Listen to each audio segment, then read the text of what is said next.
Hello! We are back on this channel for my June TBR. I can't believe that May is already coming to an end. It is not yet the end of May when I am filming this. We have a lot of exciting reads ahead of us, and let's just get into it.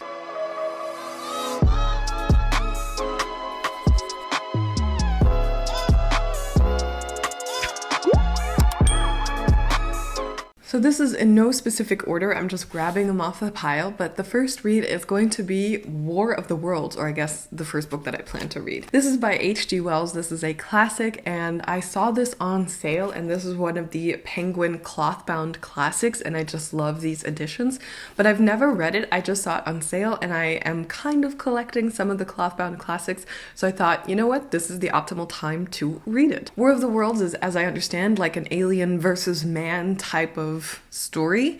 I've seen several War of the World movie adaptations, but I've never actually read this, and I have no idea if they're actually based on this. So I'm really excited to read like an older dystopian novel. I always find they're so much fun, so really excited and looking forward to this. The next book on my list is yet another classic, and that is East of Eden by John Steinbeck. All I really know about this is that it's about two families, and it is at the end of the First World War, I believe, so probably not the best time in history where people aren't super happy. I just love John Steinbeck's writing style. The Grapes of Wrath is probably one of my most favorite books, and this is just like the next book on the list that I wanted to read of his. And while I was rearranging my bookshelves, I noticed that I had this book, but I have never read it. So I took it off the bookshelf and put it into my little TBR pile, and now I think I might be ready to read it, although it is quite the baby, so maybe I won't be finishing this in June, but I'll certainly be starting it. The next book is Down and Out in Paris and London by George Orwell. I am a big fan of George Orwell, but I'm trying not to binge read all of his novels and all of his books at once, and short stories and all the things he has written. So I found this also on sale, and I thought, you know what? I guess it's time for another George Orwell. This is, I think, non-fiction. As I understand, this is more of a memoir type book of his, because George Orwell had some times in his life where he was quite poor and he did not live off of a lot of money. And in these times, he lived in Paris and in London. So this book is about all of the people and what life was like as a very, very poor person in these two different cities, dabbling in homelessness and the type of people that he would see.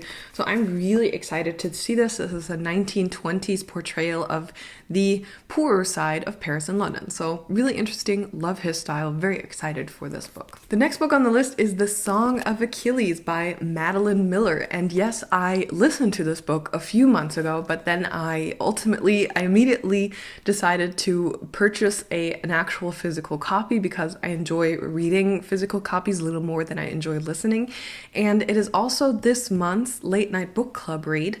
So I figured, you know what, it's an optimal time to actually read the book, because I think there are a lot of details that I missed about the story because I listened to it instead of reading it. So that's what I'm going to do. This is basically Greek mythology. It's a Greek epos that is basically written into a newer, more modern style. So it's very, very accessible.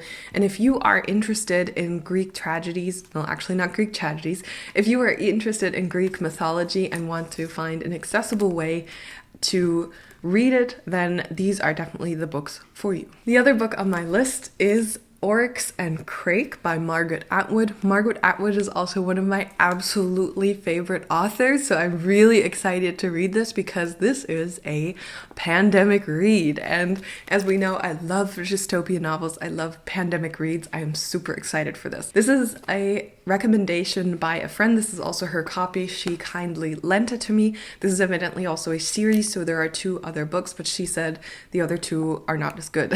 So I might just stick to this first book. So on the blurb it says, Snowman, known as Jimmy before mankind was overwhelmed by a plague, is struggling to survive in a world where he may be the last human and mourning the loss of his best friend Crake and the beautiful and elusive Oryx, whom they both loved. In search of answers, Snowman embarks on a journey with the help of the green-eyed children of Crake through the lush wilderness that was so recently a great city, until powerful corporations took mankind on an uncontrolled genetic engineering ride. absolutely up my alley, and Margaret Atwood is up my alley anyway, so I am so excited to read this. I think I'm going to love this. Next are my 3 book of the month picks that were of course originally May picks, but they just get here so late, so they are my June reads. The first one is Ariadne by Jennifer Sane. This is also a modern mythology interpretation, although this is from Crete, so I guess it would go into the whole Greek mythology complex, but this is about the Ariadne, the princess of Crete. And I'm hoping it'll be in a similar vibe as the Song of Achilles, so I'm really excited about this. This was the book of the month May book that I picked, and just look at this beautiful cover. Look at that! Who wouldn't want to read a book that looks like that? I am sorry, but these covers are so beautiful, so I'm really excited to read this. The next book this month that I'm planning to read in June is Little Fires Everywhere by Celeste Ng. I hope I'm pronouncing that correctly. I already saw the TV show Little Fires Everywhere. I didn't know that it was a book before it was a TV show, so I kind of know the plot, but I think they might be a little different.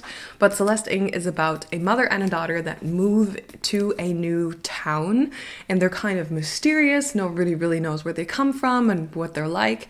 And the daughter befriends a very white upper middle class family, and then things unfold. There's also a bit about adoption and babies and all kinds of issues, and I really loved the series. If the book is half as good, which I expect it to be, I'm probably really going to enjoy this. So some of my most favorite quotes are actually from the TV show. I wrote them down from the TV show, so I'm going to see if they're going to be in the book, and I'm really excited to finally actually read this. But I definitely wanted to get a hardcover, and the book of the month hardcovers are just so cool, so I waited till I had the time to get this. The next book for this month is The Girl with the Louding Voice by Abby DeRay. I hope I pronounced that correctly. This has been highly recommended by some booktubers that I follow, so I finally took the chance and actually got it as an add-on from Book of the Month. And on the blurb it says, Aduni is a 14-year-old Nigerian girl who knows what she wants, an education. The only daughter of a broke father, she is a valuable commodity. Removed from school and sold as a third wife to an old man, Aduni finds that her life amounts to this: 4 goats, 2 bags of rice, some chickens, and a new TV. When unspeakable tragedy swiftly strikes in her new home, she is secretly sold as a domestic servant to a household in the wealthy enclaves of Lagos, where no one will talk about the strange disappearance of her predecessor, Rebecca. No one but Aduni. So I find this sounds so interesting, and I've heard so many good things about this, so I'm really excited to read it.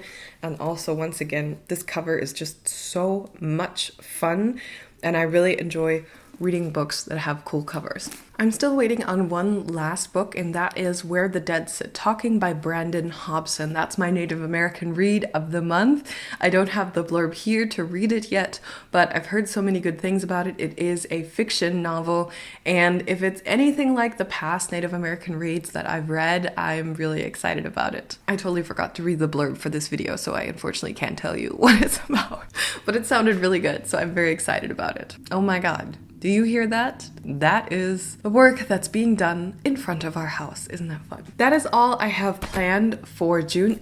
What does that mean? That is all. That's already a lot of books. That's 1, 2, 3, 4, 5, 6, 7, 8, 9 books altogether. However, one of them is very thick. It's going to take me a while to get through East of Eden, and that's still a lot of books, but so far I've been holding up quite well, so I'm still going to have high goals. Plus I just have a lot of unread books at home, and I need to make sure that I'm going through all of them. Let me know if you have read any of these books. Please don't spoiler, but let me know what you thought. If you have any plans for any of these books, I'll be super glad to hear and talk about them in the comments.